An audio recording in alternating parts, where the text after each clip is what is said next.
childhood up, we have had to conform to a certain social game. And so we're in a constant state of competition. Good assistance, secret. You can't make a mistake. Welcome, everybody, to Friends of Failure. I'm your host, Sam, and this is my co-host, Megan. Heyo. I am really excited to introduce you to this week's guest. This is Vic Ferrari. How you doing, man? Hi, guys. How are you? Good. Doing pretty good.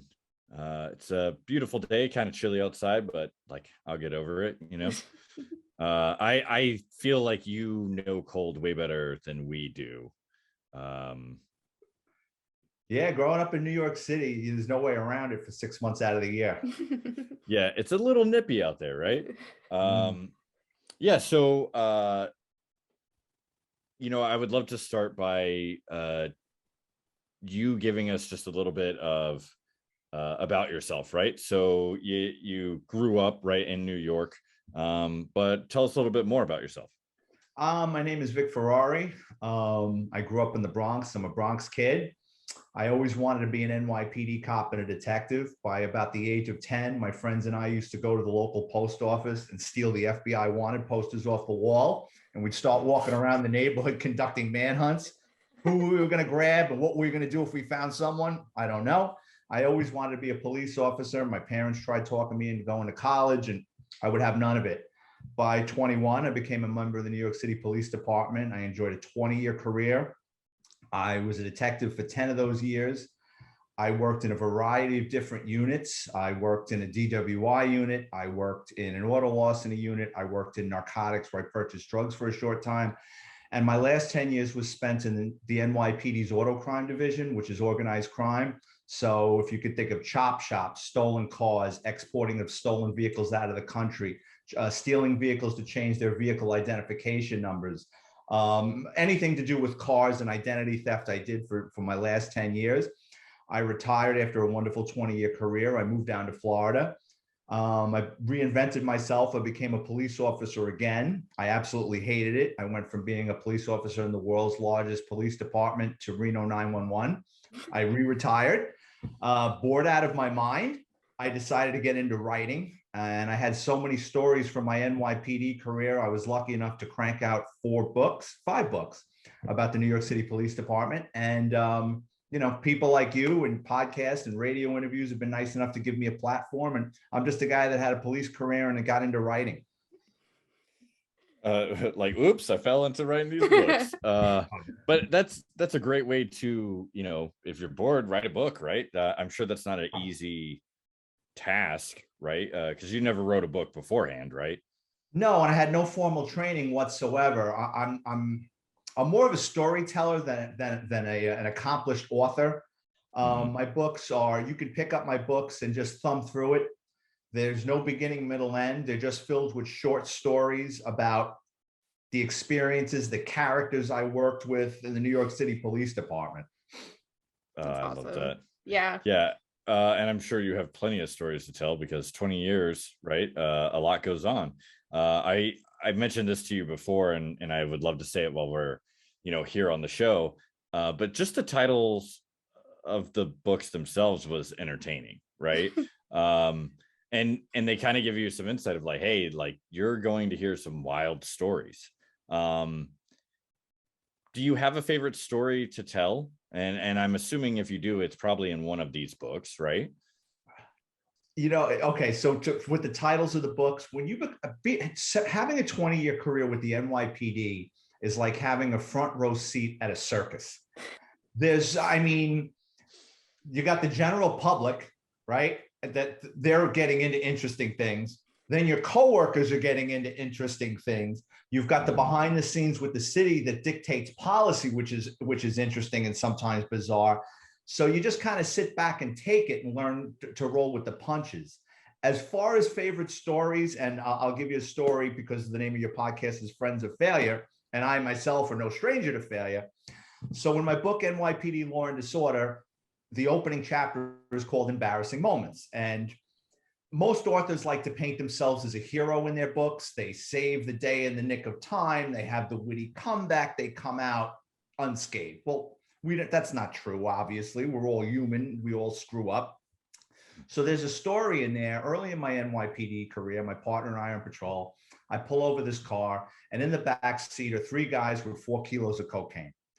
So it's a great arrest for a street cop, right? I'm relatively unknown in the NYPD. I'm walking around the precinct with these kilos parading around like I won the Stanley Cup, right? Everybody's taking pictures. How did you get this, right? I'm on top of the world.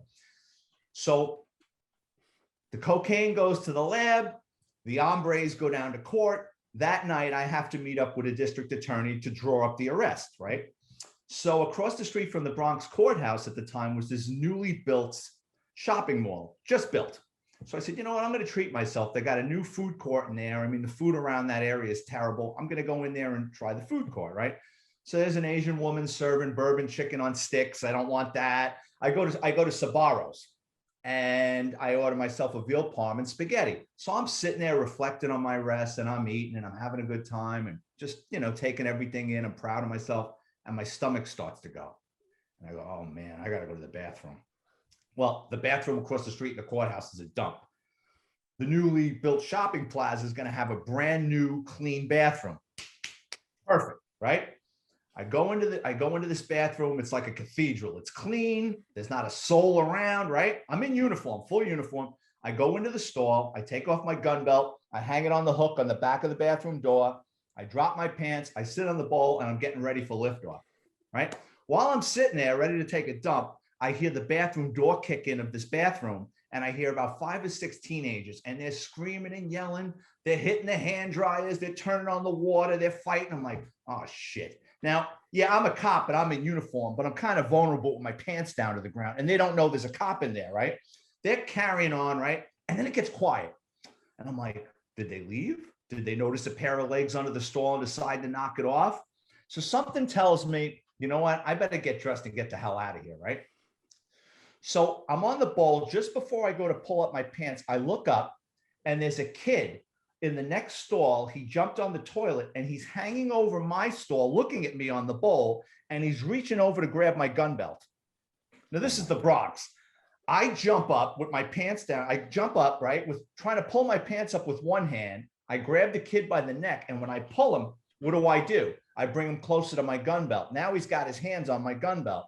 I drop my pants, so I got him now with one hand, and I'm hitting him. Let go of the gun belt. I'm just pummeling him. While I'm fighting him for my gun belt, his friends run into the next stall. They grab his legs. So now it's a battle of tug of war with my pants down to the ground over the metal wall. He lets go of the gun belt. The wall buckles, and he collapses into his friends into the next stall. They go running out. I pull up my pants. I get my gun belt on. I go running out into the food court. They're gone.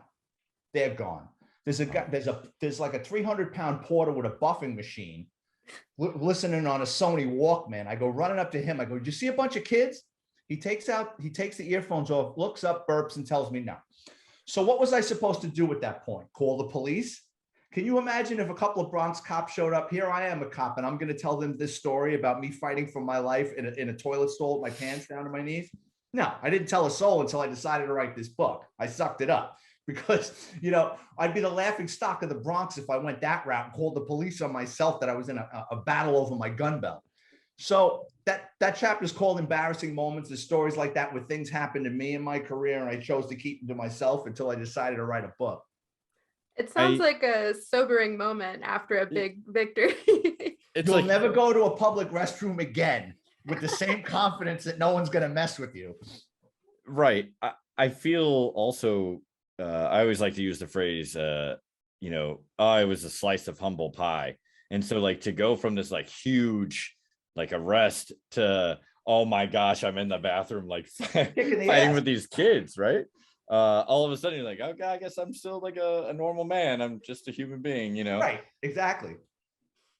And I think it's interesting to talk about and reflect on how crazy of a contrast things can be in such a quick time. I mean, there's always that, man, I had this like streak, right, where this and that, and everything was going perfect, and you're on top of the world, and then there's that thing that kind of knocks you down a notch. But that was in what, a 24-hour period? That was like in a 4-hour period or a 3 4-hour period of like yeah. on top of the world to like, by the way, don't forget, In the shit house, literally. Right. That had to be wild. And it was. Knowing that you're okay, it makes it easier to enjoy the comedic aspect. But in all reality, there had to be a part of that was pretty terrifying too, right? I mean, people are trying to take your weapon. Oh, yeah. Well, that's I mean, listen, I mean, in a 20-year career, and I got involved in a lot of arrests, there's been a couple of times where there's been a struggle for a bad guy's gun, another cop's gun. And I can tell you this, and I don't know, the average person has a traumatic incident a couple of times in their life. They almost get into a really bad car accident or something almost happens. When you're a cop and you're getting involved in things, those things tend to happen every now and then. It's more often than the average person. And there's a mindset, they call it fight or flight.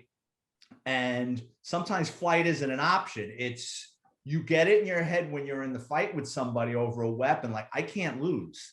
Because if I lose, I'm dead, or I could get someone killed. So it's like, that's how guys get hurt, because you're putting everything into it. You don't care about injuring yourself at that point. It's you could lose your life that easy. Yeah. And there's no denying that, right? It's kind of a weird question. But whenever you enter certain professions, it changes the way you see certain TV shows and movies, right? So of course the question would be,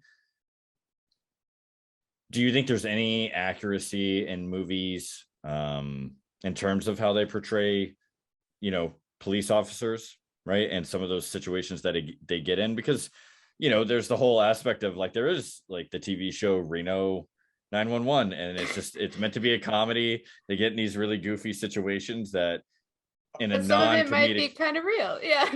right. The writers of Reno 911 are very skilled writers, and obviously that takes things to a totally different, like Reno 911 is like the polar opposite of like Blue Bloods, right?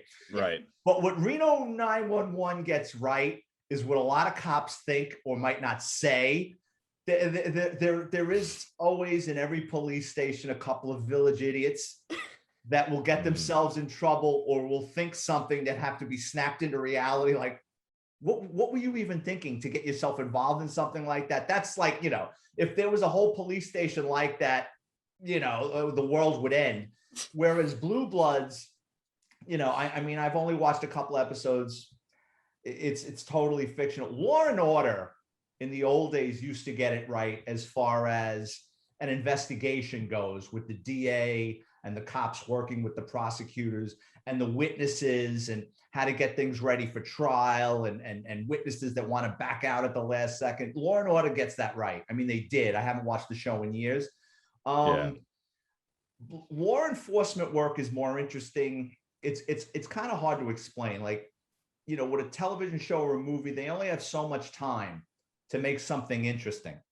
Mm-hmm. You know what I mean? Whereas in law enforcement, you can go days or weeks without something really interesting. And then all of a sudden something can turn on a dime, and you're going balls to the wall with something, with an investigation, or trying to solve something, or you come up with this massive arrest or search warrant that's going to take days to comb through all this mountain of evidence, and where you're not going home. I mean, you're sleeping in the office for a couple of hours and going right back to it. Mm-hmm. I don't think people ever think about that part of it, right? Because from my end, I'll watch, say, like a movie or a TV show, and especially if it's more of the serious side of things, right? The part where they're combing through evidence is usually like a quick little montage or a blip, right? Yeah. I don't have to see the scene where the people have to sleep in the office. I just get straight to the results, part of me asking that question is, I did military for 4 years. I didn't do like a 20-year thing. And it was a good ride. I enjoyed it, but I do remember, even when I was in, I felt differently about military movies. And then, I've been out for so long that even now I look at my experience differently, and I look at, at military movies differently, right? It doesn't really interest you. It's just different, right?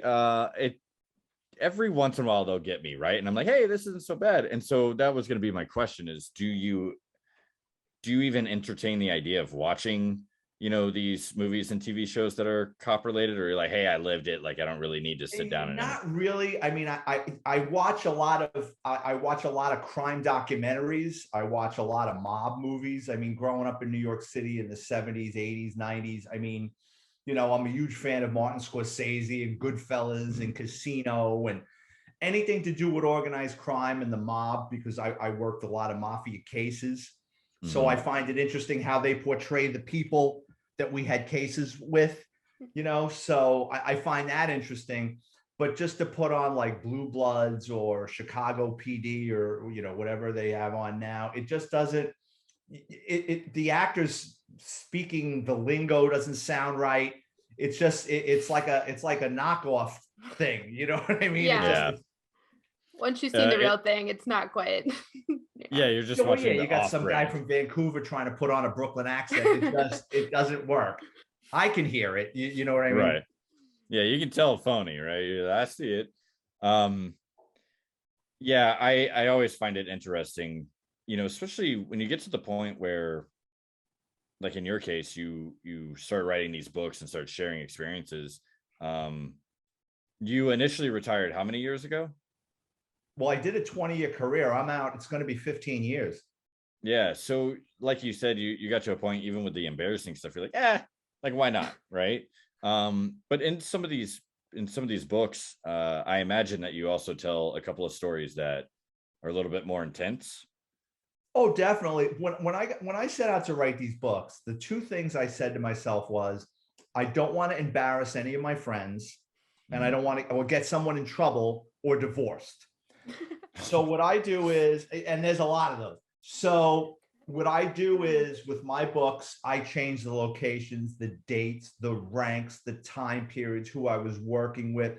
But I mean, I get calls all the time from my friends. I'll put out a book and they're like, I know who you're talking about. I'm like, all right, if you did a 20-year career with the NYPD, some of these stories are famous within the NYPD, but to the average person wouldn't know what you're talking about. But I don't, this happened in the Bronx in 1994 at this precinct. I move things around.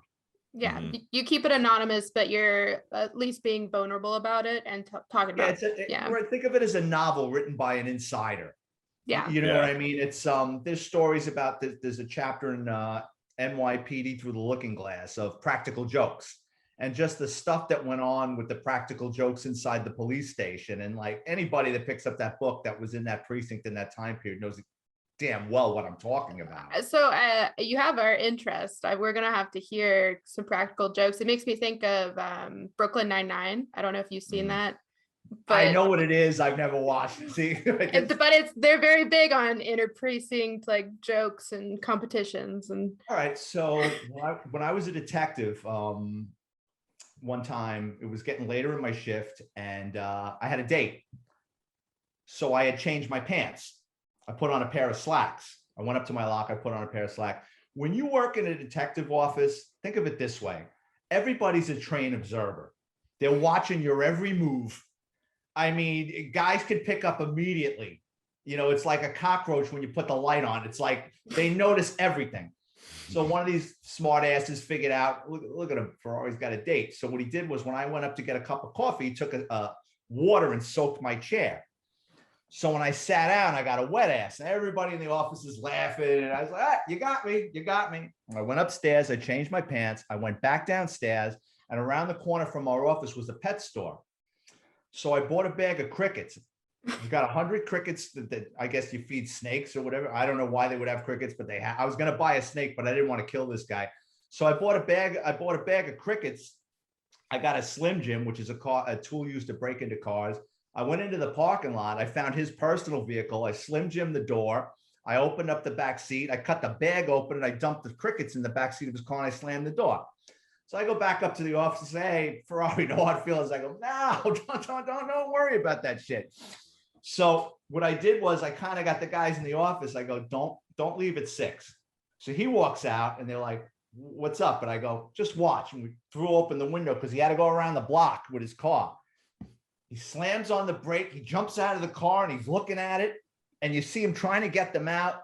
Well, it was an older car. It was like a 1990 Cutlass Supreme or whatever the hell it was. He wound up having to sell the damn thing because he would like throw roach bombs and stuff in there and leave the windows open, but you just can't get them out. They kept breeding in there. So he wound up selling the fucking car. Oh so, my I mean, gosh. yeah, That's glorious. There were a lot of practical jokes in a precinct or a detective office. That, well, and that like, that's effective. It escalated naturally. Yeah. Yeah. Oh, you never fuck with me again after that. If that's what you're thinking. Yeah. That kind of put an end to that. Well, I mean, right. And nobody got hurt, right? No, like it's a crickets aren't gonna. The cricket's got a home. So if anything, like I thought about a black garter snake, but then I thought if this guy is driving and feels something by his feet and he looks down, he might drive against traffic. You know what I mean? I don't want to kill the guy. I just want to scare the shit out of him. Yeah. I'm gonna actually jot that down just for future. Someone's gonna roll up on me trying to open someone's car to pour crickets in there. So is that, would you say, let's say 10 being the craziest thing, where on the scale would that be? Is that lower end kind of prank stuff with your coworkers?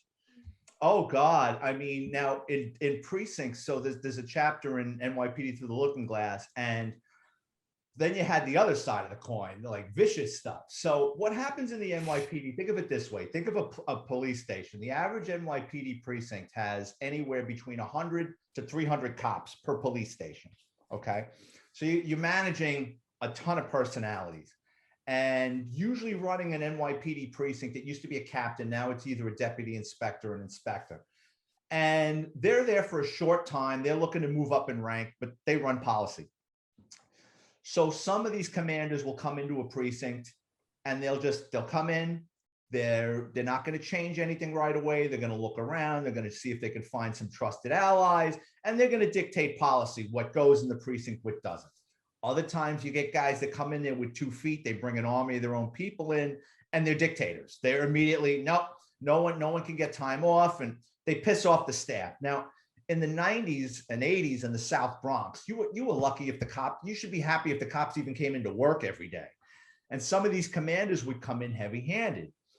And some of I wouldn't call it practical jokes, I would call it pushback, was severe. So to give you an example, one commanding officer, and this is before direct deposit, the cops in the precinct stole his check and they cashed it at a local liquor store. So internal affairs, and of course, obviously the liquor store owner had to have been in on it. So when internal affairs brings in this guy and he says, you know, who gave you this check to cash? He goes, I don't know. Cops come in here all the time to cash a check. So they go, you're telling me you don't know who it is? He goes, is it a crime to be a moron? Which basically ended the investigation. Another time, guys had a dump truck from a landscaping company dump a couple of yards of fertilizer in a captain's front yard. You know what I mean? Another time they went into the computer and put an active alarm. They made his car stolen. So basically someone ran his plate in another borough. He got dragged out of the car like he was a bad guy. You know, another time guys put marijuana in a guy's pipe. You know what I mean? So there would be pushback sometimes, and I don't advocate that. I think it's wrong. I think things can be settled with words. But in the old days with some of these guys, the pushback would be severe. There's a different level. Yeah. Oh, yeah. They used to take that shit definitely too far. I think part of what makes some of this so entertaining is that, I mean, even say that's putting crickets in someone's car. I mean, you could get terminated for that now, right? Like it would be like, hey, you're not. God. Yeah. Oh, you know, it's funny you should say that, because when I worked for the small police department down in Florida, they were, you know, you go through all this training and they're like, if you have any problems, you can go through human resources. I go, what the fuck is human resources? Like, you know, civil service in New York, we didn't have you. I didn't even know what it was. And then I'm like, why would we, what, you know, I mean, like in the NYPD, if you had a problem with somebody, it got settled in the locker room or in the parking lot. You didn't go crying to your sergeant. You didn't go crying to the commanding officer. I mean, it would have to be really, really bad guys handle things. Or your union delegate would say, hey, listen, you're breaking this guy's balls too much. Enough. Take your foot off the gas. That's it. Okay. You know what I mean? There was no running around and tattletaling on each other, or this one was mean to me, or this one's dropping parking tickets in my sector. It was a different world. Yeah, no, but the shit that used to go on, I can't even fathom that going on now. Even in New York, I don't think that. Not easily. Fun. Yeah. So I imagine with some of the crazier stuff, the more serious type situations, you know, what I'm trying to segue into is, you know, times do change, right? Every decade, things are going to kind of morph into whatever they're going to morph into. And so, you know, with some of the crazier situations that were probably a lot more sticky than, you know, you being in a restroom and kids trying to jack your gun. One, do you have any stories where it was like a close call for you and you were like, holy crap, that was like a moment where you were like grateful at the end of the day to maybe be alive or whatever? But then two, do you think it's way more dangerous now, like in New York, being a part of the NYPD? Yes. And well, to your first part of your question is, yeah, I've had a couple of close calls that I shouldn't be around. I'll tell you a quick story. On 9/11, I was supposed to, my office is up in the Bronx. I had court that day in Lower Manhattan. My sergeant and I were supposed to go down to the courthouse, and I had arrested this guy for a couple of stolen cars, and he was going to be a confidential informant. He had a source that was working in the Department of Motor Vehicles that was pumping out fake driver's licenses. Well, good driver's licenses under bogus name. So we were going to sign him up as a confidential informant. So there was a meeting at the Manhattan District Attorney's office with him, his attorney, and the DA to work out an agreement. The meeting's supposed to be at 9 a.m. And I got to the Bronx office at 9 and at 7, and my sergeant was supposed to be there at 7, and it's 8 o'clock. He's not there. My sergeant comes walking into the office at like 8:15. And I said, hey, you know, we're going to be late. We got to make it, you know, to drive down to Manhattan and find parking is going to take an hour. We're going to be late. He goes, all right, just give me a second. And downstairs, one of the cops from downstairs runs up to our office. He goes, put on CNN. He goes, a plane just hit the World Trade Center. So we put on the television, and, you know, we don't see the actual impact, but we see, you know, smoke and flames coming out of one of the towers. And like, we didn't know what happened. We thought maybe, you know, a Cessna, you know, like maybe a pilot with a small plane had a heart attack and crashed into the World Trade Center. And while we're watching it unfold, the second plane hits. So obviously now we know it's terrorism. The call comes from Police Plaza. Everybody get into uniform and get ready. So by 1 o'clock, 1:30, I was down at ground zero walking around. But what saved my life was my sergeant being late, because I would have been down there, and obviously I would have responded to the, you know, we all would have run there trying to get people out of there. And I don't know what my role would have been. I don't know if I would have been outside. I don't know if I would have gotten sucked into the building. You know what I mean? But it was by the grace of God that my sergeant was late and basically saved our lives.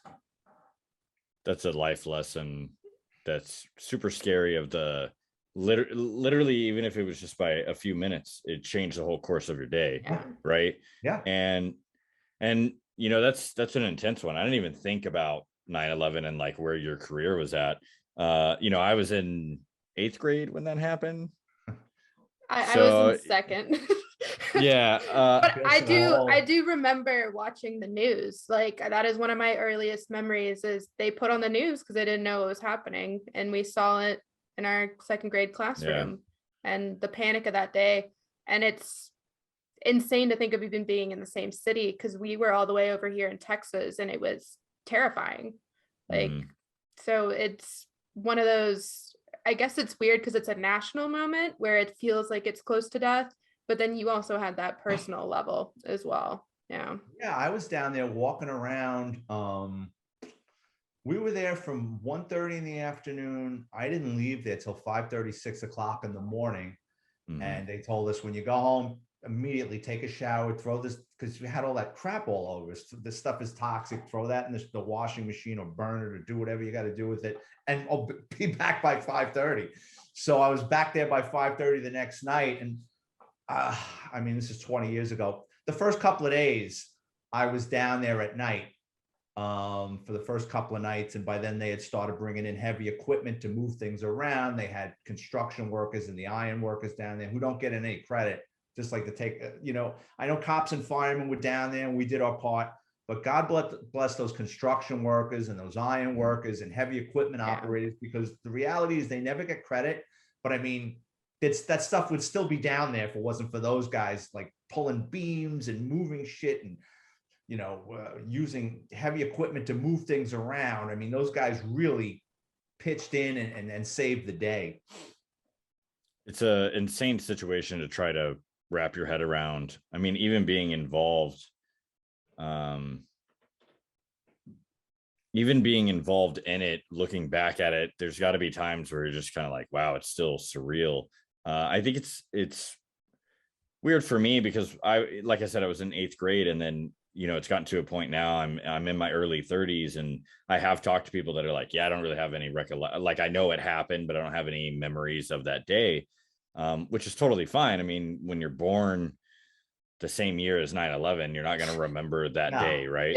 But it's wild, right? And one thing I also wanted to say is I'll never forget a few years back, and a few years I think is actually like 6 years ago, I had talked to a guy that he had been an electrician for a really long time, and when Katrina happened, that hurricane and all the craziness happened, terrible. he was like, yeah, we had to go out there and we had to do work, and he explained the situation out there. And I'm not going to go into details, but it basically sounded like a war zone. I mean, there was a lot of looters and people shooting at each other and wild dogs running around, eating dead bodies. Crazy. Oh yeah, it was crazy. And he tells me this, and he was like, yeah, he's like, he's like, I'm not telling you this because I want you to be like, oh, thank you for being an electrician. But he was like, no one covered that on the news of, hey, maybe we should also thank these guys, because the news is an interesting, well, they're on to the next thing. You know what I mean? They want to grab your attention with something good, bad, or indifferent. Then they're on to the next thing. You know what I mean? The filling kind of just gets in the way of their narrative. But I can only imagine what that guy saw, and he had no protection. You know what I mean? I mean, he's on a power line, and there's guys, warring factions fighting over turf. And this guy just wants to put the lights on for people, or, move a tree off a telephone pole. This poor son of a bitch, you know what I mean? Yeah. It's a pretty crazy world, right? And I'm grateful that it's not always doom and gloom. Like I'm grateful, even if we have to see it in hindsight, that there's kind of a comedy to it sometimes, right? You have to laugh. Or you listen, people ask me that, like, how does it affect you? And I'm like, by the time 9/11 happened, I had like 13 or 14 years in with the police department. So I had seen a lot. I had seen DOAs. I had seen people decapitate. I've seen a lot of bad things. And you learn to compartmentalize things. You can't take this stuff home with you. You can't dread on it. And I maybe that says that I'm not normal, but I've never had a nightmare about the things that I saw in my police career, nor do I dwell on them. They're there. I can remember them. It's not like I choose to block them out. It's something that happened. It's unfortunate. But if I tend to dwell on it and think too much of it, you become a basket case. You've got to move on. And like you said, that can't be your mantra. Mm-hmm. If you do, you're going to be a miserable person. I remember things, but I choose not to make it who I am. Yeah. Your trauma doesn't define you. Yeah. That's part of, I think, where Megan and I started this. I mean, it's really your idea, and then we ran with it, right? I just get to be a part of it. I'm grateful for that. Give yourself some credit. But it was that whole thing of being afraid of failure will hold you back, right? It's like tying an anchor to your ankle and throwing yourself in the ocean, and you're just refusing to allow yourself to move because you don't want to fail. But failure isn't also just doom and gloom, right? There are times, I'm sure you failed. I know for sure I've had some failures in my life where I went after it and I just didn't quite hit the mark, but it was funny. Like I allowed myself now to you look back and you go, oh, that was shitty, but it's kind of funny now. Like maybe I should write a book, right? Right. Yeah, that's true. You learn from it, and you learn to move on. If you fail at something and then you say to yourself, was it worth it? If it's worth it, you go back and try it again. And if you really want to do it, you keep doing it until you're able to pull it off. If you try something and you're not successful and you say, that's not really worth it for me. Or you know what, even if I did pull it off, that's not really, I don't think I would enjoy it. So I always wanted to play the guitar. And as a child, my parents rented me a guitar. I was taking music lessons and I was terrible. And I wasn't practicing. I would go in my room and strum to keep my mother thinking that I was doing the homework. And then I would go back and the music teacher knew I wasn't practicing. So they took the guitar away from me. So 4 years ago, there's a music place by me. And I said, you know what? I got the time. I'm retired. I'm going to learn to play the guitar. I go into this place. He's an older gentleman. He loved me. He wants to hear cop stories. So my 1 hour lessons were turning into 3 hour lessons. Like, this guy was so nice. He was like going over A, E, B, or whatever it is. And I'm trying. I go home. He gives me the guitar to take home. Same shit. I'm not practicing. I don't have time. And then I would go to him and he'd listen to me for a couple of seconds. He'd go, Vic, are you not picking this up? And it's like I had to break up with him. I go, I says, I feel so bad. I says, I feel like such a douchebag. I go, I says, you're so nice. You spend all this time with me. I go, and I'm not doing the work. I says, it's not something, it sounds like a good idea to me to learn how to play the guitar, but it's not in me to learn how to play the guitar. That's just not how I'm wired. It's not meant to be. And he felt bad. He goes, well, could you come back and tell these stories? I go, yeah. And I do. I stop by every now and then and I shoot the shit with the guy. There you go. The funny thing is I wanted to play the banjo when he goes, no. He goes, you know what difficult that is? I says, all right. And that was it. I think it's poetic though, because you had your original want to do it and you go back and you're like, now I have time. Now I can really focus. And it's the same lesson being taught to you. And I fucking failed miserably. And it's okay because you realize I'm just not meant to play the guitar. And I wanted to play a guitar because I knew a guy who had a guitar. I got one for Christmas and then I never fucking touched it. There you go. Just not musically inclined. Like, yeah, exactly. Yeah. Right. Exactly. Mm-hmm. It's it's a great point of something I've really focused on in the last few years of there have been failures in my life that when I looked at it from a different lens of, well, how bad did you really want to do that? And then after thinking about it long enough, I was like, I guess I like the idea of it, but I really didn't want it enough that I wanted to do the work. Right. And I laugh in my head when you were like, yeah, I had to break up with him because as a personal trainer, I mean, people would literally be like, hey man, it's not you, it's me, right? Like I don't want to go home and do crunches. I don't want to learn how to do pull-ups. And I'm like, you don't have to. And they're like, I just feel like I'm disappointing you and me. And I'm like, no, but wait, don't go, right? Eat more protein. Yeah, that's right.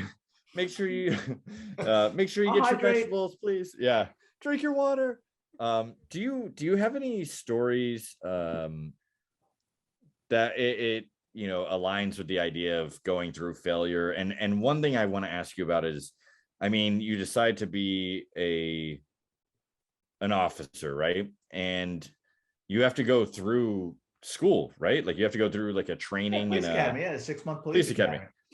And I assume it's nothing like the movies, right? So were there things when you obviously you knew you wanted to be a police officer pretty early on, right? When you got to it, were there things that you had to kind of work through and grow in order to accomplish it? Or yeah. Oh, absolutely. I was lucky enough. I had a friend of mine, very good friend of mine who I'm friends with to this day. He was a little older than me. He got hired a year before me, which that was tremendous for me because I got to watch him go through it and pick his brain about everything, what to expect, how to prepare myself. Keep your mouth shut. Just go along what they tell you. I mean, he was like, it was like having the cliff notes to go through the police academy. You know what I mean? It wasn't like he was in there. I had people that I knew that were cops that were through there 4 or 5 years ago. It was like stale information. He was tremendous as far as getting me ready for the academy and just telling me, listen, you're going to eat a lot of shit. He goes, you just have to do it. He goes, what? And he goes, all they're going to tell you is, don't believe what they tell you in the street. He goes, well, it's going to be the opposite. When you get out of the police academy, they can tell you don't believe what you heard in the police academy, which is true. So that was tremendous for me. But as far as getting knocked on my ass, so I was always a car guy. I grew up in a neighborhood where stealing cars was a rite of passage. I worked in a gas station and guys would come in with stolen cars all the time. So I knew everything about stolen cars, what to look for, broken ignitions, broken locks, tons of things. I had an education in stolen vehicles before I was a cop. And early on in my NYPD career, even as a rookie, I would stop stolen cars all the time. I was always known for getting into car chases, and I wanted to go to the NYPD's auto crime division early on in my career.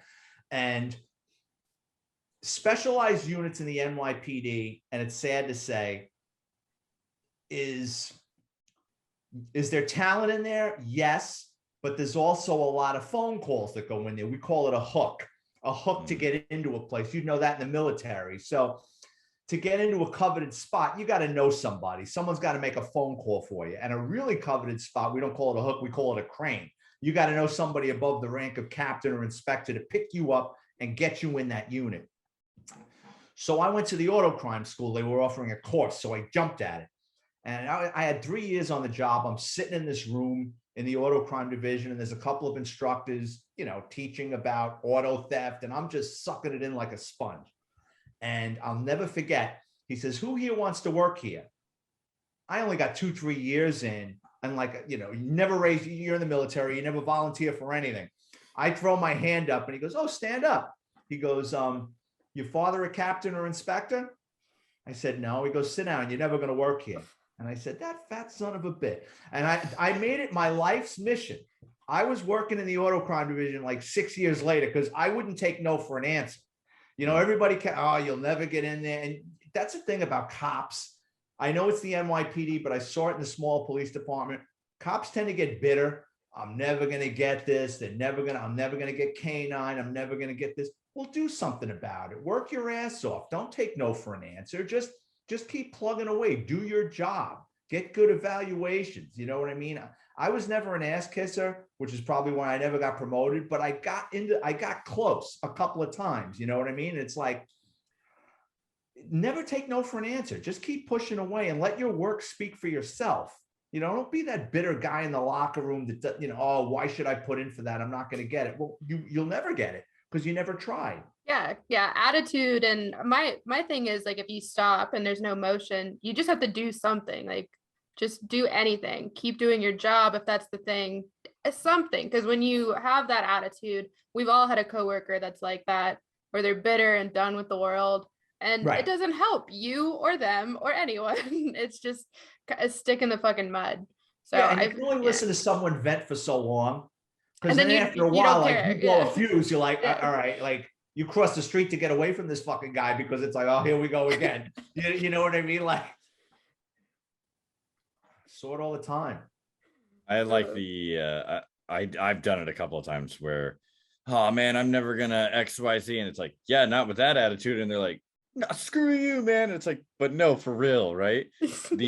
There has to be at least some form or a piece of the mentality that goes, I mean, you could technically do it, right? Like, maybe you don't have the answer of how you're going to do it. I do have to ask, did you ever find the crane that picked you up and like put you in there, or you just literally walked through a wall? No, I'll tell you what happened. I mean, I had the resume. I had the resume to get in there. And what wound up happening for me is it wasn't a crane. It was kind of like a lateral move. I was in narcotics earlier, and my sergeant he took a liking to me. But I didn't like narcotics. I was in narcotics for about 1.5 years. And working in narcotics in the NYPD, you're doing buy and bust operations every day. So every day you go out with a field team of 6 to 8 guys and a sergeant with a couple undercovers. You get a attack plan. You go location to location. Your undercover gets out. He makes a buy. You move in. You scoop the bad guys up. You throw them in a van. You go to the next location. You fill up that van with 8, 10, 12, 15 perps. You bring them into a precinct, and then it's like McDonald's. Then you strip searching them. You're processing them.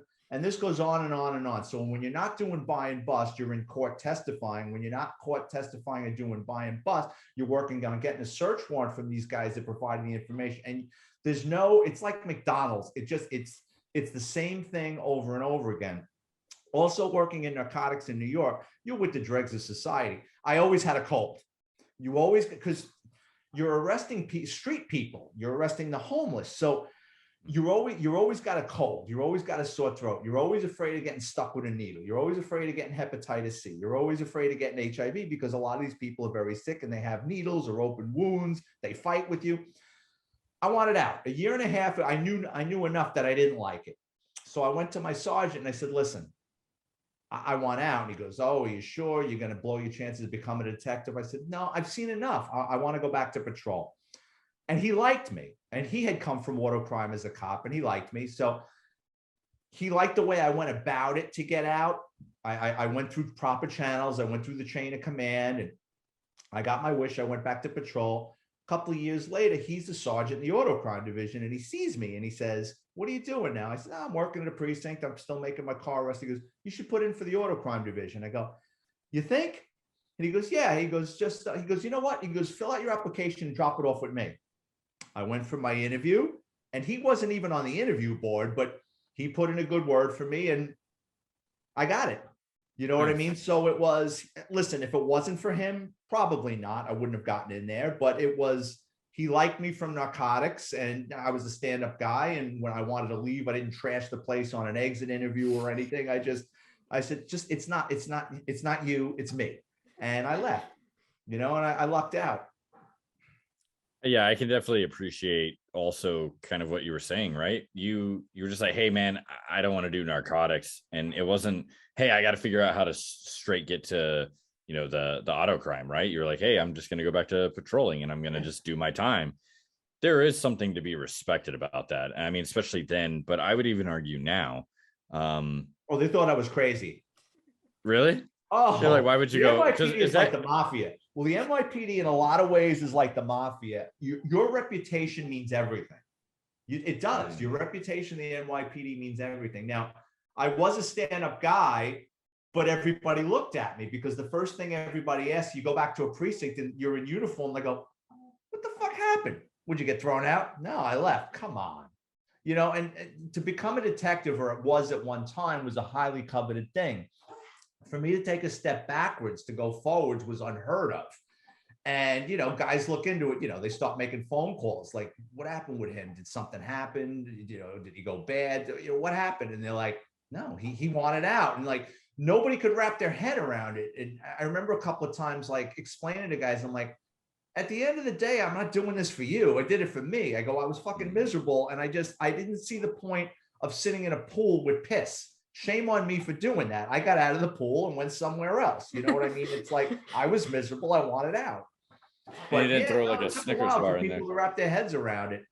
I'm gonna start using that analogy. I like the piss pool. I got out, man. I can't sit in it anymore. It was too warm. I was not about it. It was too warm. It smelled. I think it's interesting too, because as you're talking, you know, I've left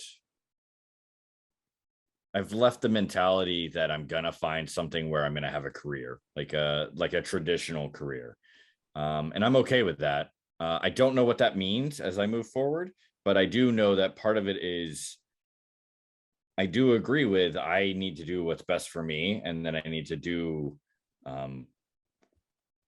you know, like let's say I ended up in my narcotics unit and I'm like, hey, this is not going to work for me.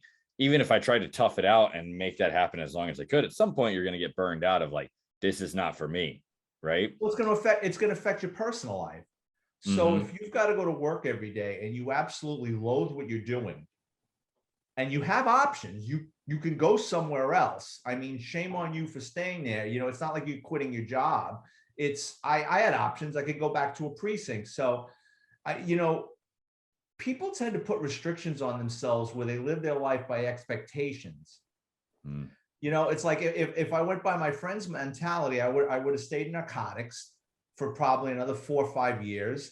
And then after that, I probably would have, you know, they have a turnover and I would have gotten dumped in the detective bureau somewhere, you know, or I'd be eating Chinese food 6 nights a week. And, you know, probably it would have been a bad look for me. I enjoyed organized crime. That's what I wanted to do. I wanted to go to cars.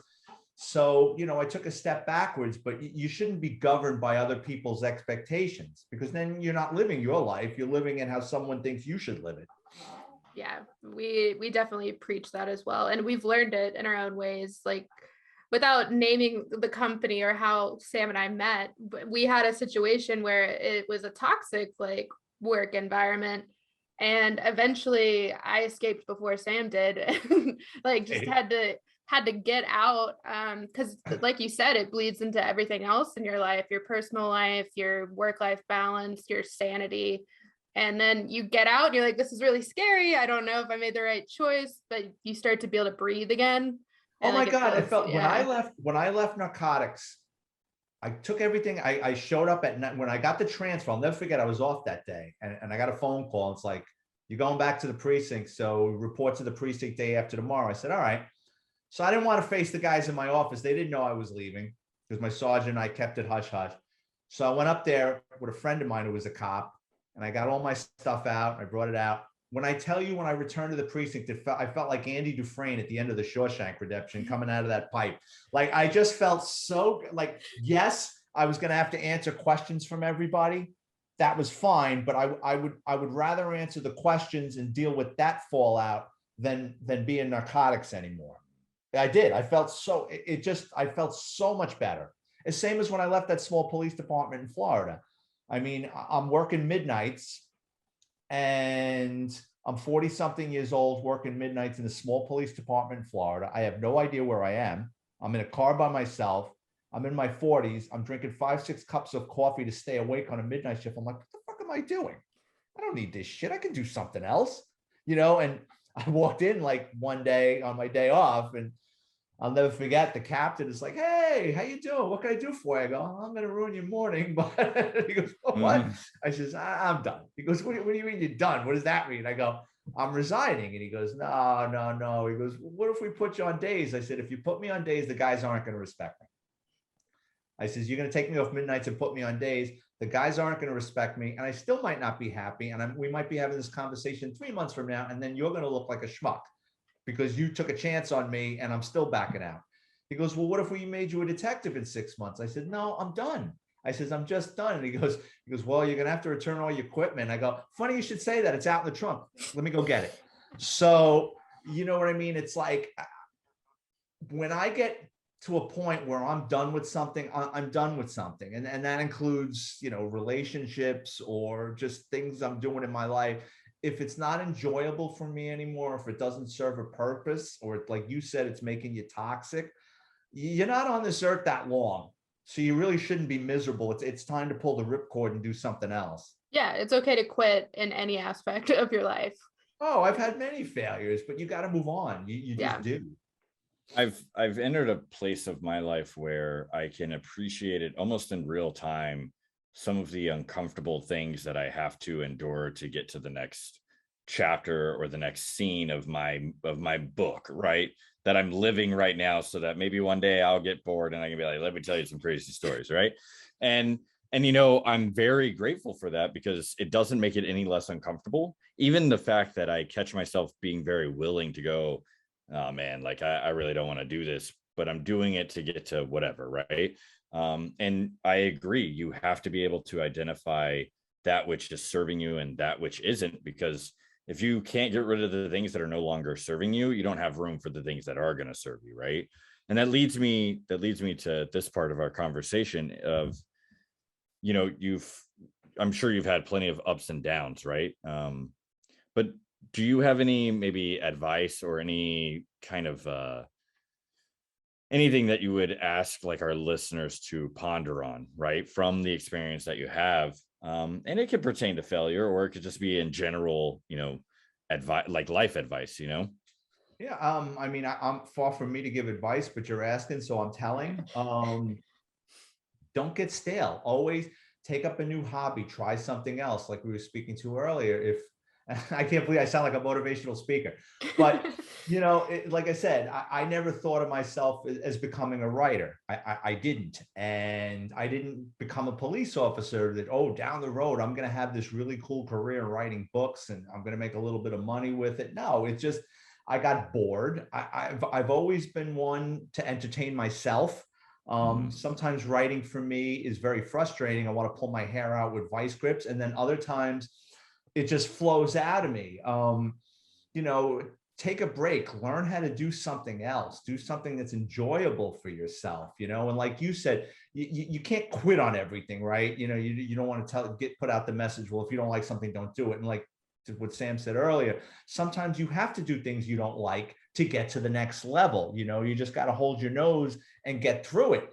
So, I mean, I guess never give up, and, don't get into that mindset where, oh, woe is me. And the worst thing anybody can do is feel sorry for yourself, because at the end of the day, you're just screwing yourself. You really are, because no one's going to feel sorry for you after a while. If you can't pick yourself up off the floor, people walk away from you. I feel that. Yeah, I definitely feel it. And I've seen that. I kind of like how you're like, hey, I like to entertain myself. It reminded me of a song, and one of the lyrics says, if you're bored, then you're boring. And that stuck with me ever since I was like a teenager, where I was like, there was something about that always resonated with me, of like, if you're really, really bored with life, it's like you said, don't go stale, go do something new, right? Like, move on to the next thing. And I really appreciate that. And maybe after your writing career, that's your next thing, is you're going to be a motivational speaker. No. Oh God, no.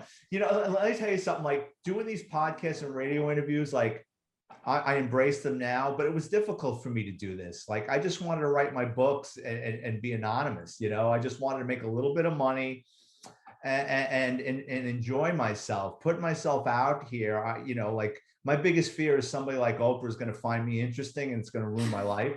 You know what I mean? Like, and if she's listening to this podcast, I wouldn't mind. But you know what I mean? It's it's a double-edged sword doing this, but the good outweighs the bad. I do get to meet people like yourselves who I do find interesting, and they give me a platform to tell my stories, and it sells books, and it's a circle. It just goes around and round. Yeah. And I definitely agree with you. This is a great way to help each other, right? But I think almost every time now, like, we think about and talk about how if it wasn't for this podcast, we wouldn't get to meet people like you, right? Or like the other guests that we've had, where and it's so wild, right? How there is a very interesting connectivity that happens now with the way the world does work. Well, I will never turn down an interview.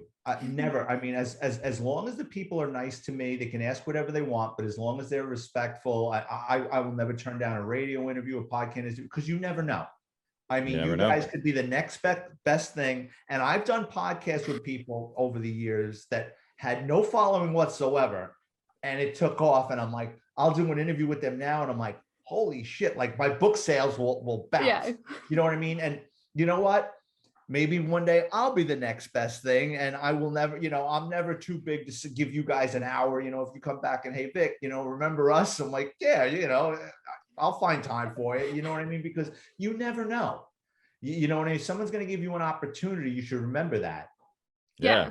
Yeah. And I think we both learned about how much we value just human connection, and like beyond our passions, and then the person we bring on, just stories, like telling stories and making it not feel so alone when it feels shitty. Mm-hmm. Yeah. Yeah.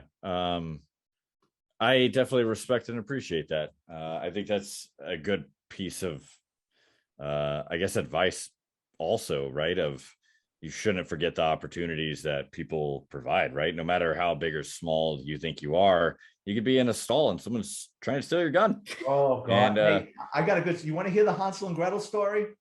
I think we have to. Okay, yeah. Hansel and Gretel story. So it's the early '90s. Young cops. We're going out after work. We're going to bars. We're meeting girls. We're hanging out, having a good time. My old partner used to work with a guy that was an amateur magician. So we'd be at the bar talking to girls and stuff, and this guy would come over, and the next thing you know, he's pulling flowers out of his wrist. He's pulling gold coins out of their ears. Basically, he's cock blocking everybody with magic. So I turned to my old partner. I go, get him the fuck out of here. Like every fucking time this guy, he's pulling rabbits out of hats and shit. So he goes, it's funny you should say that. He goes, I wish he took his police career as much as he did his magic act. So anyway, they're on patrol. They're doing midnights in the Bronx. It's a cold winter night. They get called to a basement apartment in a 6-story walk up. And the call is just calls for help in the basement. They go into the basement. There's 2 doors. right? They go to the first door, they're underground, they pound on the door, nobody answers. My partner goes to pound on the second door, the magician stops him. And the magician says, come on, don't knock on that door. He goes, whoever called, he goes, this is bullshit. If they called 911, they would have heard us with our radios on our nightsticks making all this noise down here. They would open the door. Let's go get a cup of coffee. My partner goes to knock on the door again. He goes, come on, I'll pay for the coffee. Let's get out of here. Because he's lazy. They leave. Now, what they didn't know was behind door number 2, the super of the building lived there. He was selling coke out of his apartment. Well, he fell behind in his cocaine payments to his wholesalers.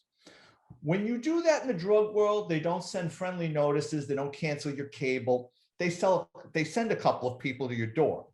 So the super knew he had a problem. So what these people did was, it's an old gypsy trick. They got an attractive female. They knocked on his door one late night. They put the attractive female in the peephole.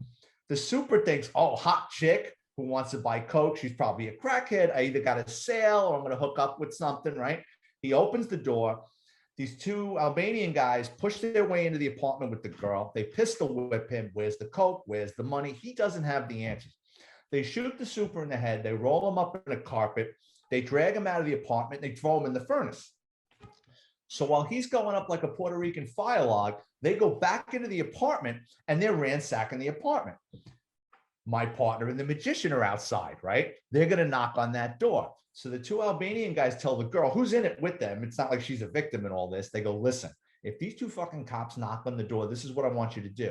It was a railroad apartment that goes straight through with apartments off to the side. We're going to hide in the side rooms. Just keep talking to them in Yugoslavian and tell them to come to the kitchen. When you pass the threshold of this doorway, jump on the floor. We'll jump out. We'll shoot the cops in the head. We'll throw them in the furnace and we'll get the hell out of here. Well, obviously they never knocked on that door and they're still alive. 2 weeks later, the family is like, what happened to the super? He's not answering calls. Where is he? The detectives pick up the case of a missing person. They see that there was a 911 call to the basement apartments that night. So they call in my old partner and the magician. Was there anything out of suspicious? And they go, no. But the funny thing is, when we left, there was a car parked in a fire hydrant and we gave it a ticket. Well, that was the getaway car that was registered to the female. So they were able to track down to the female. She panics. She throws the 2 hitmen under the bus, trying to minimize her involvement, of course, but that didn't work. So basically, they all 3 got arrested for murder. They had to go back to the building like a month later in the dead of winter, shut the heat off, wait till the furnace cooled down to pull this guy's bones and teeth out of the incinerator. So that's a story from NYPD Through the Looking Glass called Last Night a Magician Saved My Life. Oh my gosh. Oh my God. I mean, the whole time you were talking, I was like, holy mother. It was turn after turn. Not only was it like about to knock and like, hey, don't do it, but the guy went to knock again. He's like, no, for real, I'll buy you a cup of coffee. That guy that I worked with, not the magician, but the guy I worked with, like I knew him my whole career. And then I was lucky enough to work with him. And we used to call him Cancer because he killed more people than cancer. He was in a couple of gun battles and he always come out on top. So like, when I got the chance to work with him, like this guy knows what he's doing. He was a really sharp, good guy to work with. Holy moly. So obviously we could probably do this for hours and hours. You got questions, ask away. I got time. You can edit this. Or we can always have you back on too. What do you guys want to do? Yeah. So what we are going to do is we are going to have to, we'll wrap it up. And okay. So first I want to thank you of this conversation's been awesome, right?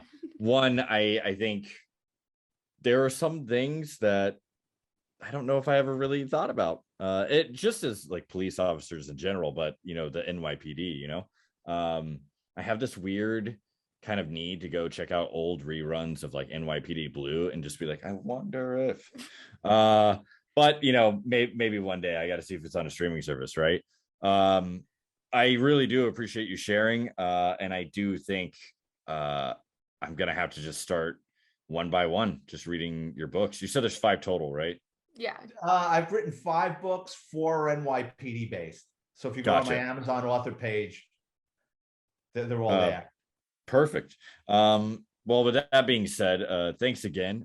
We love to do this little bit where we kind of remind everyone that we do have social media, and you can find us there. Yeah. So friendly reminder, our social media is everywhere. We're on all those fun little platforms you guys like to be on. And we like to be on too. Super convincing. But we're going to link everything as well. We're making it super easy for you. So wherever you're listening or watching, there's going to be a link for us and links for Vic and his Amazon site as well with all of his books. So if you liked the stories, you definitely need to hear the rest of the stories. There's plenty out there, plenty of reading material. We're trying to convince him to get Joe Pesci to do an audiobook. So we'll let you know if that comes to fruition. If you know Joe Pesci, I guess. That's great. I love that. We'll cross our fingers on that one. And then our final call out that we always do is send in your own failures. You can send that to friendsoffailurepodcast@gmail.com. We just want to make it normal to talk about it. It can be anonymous if you're not ready to put a name to it, or you can put, your street address and where we can find you. Your bank information, your social PIN number, I'm hoping that we have a link, like people listen to this and they're like, oh, I'm going to go look at the links. And there's a GoFundMe to get Joe Pesci to narrate the books. I'll start a petition. Harvey Keitel would work. I like Harvey or De Niro. Or Pacino. All good choices. Yeah, we're very open-minded. They're all great options. That's going to be an interesting phone call for one of us to get, right? Joe Pesci's on the other line, like, I'm interested. Let's do it. Of course, he's just throwing the F word at me, but it would still be a fun conversation. With all that being said, I just want to thank everyone for listening today, whatever day that is, and leave you with that final thought that we love to share every time, right? And that's don't forget that life is happening for you, not to you. So go do something.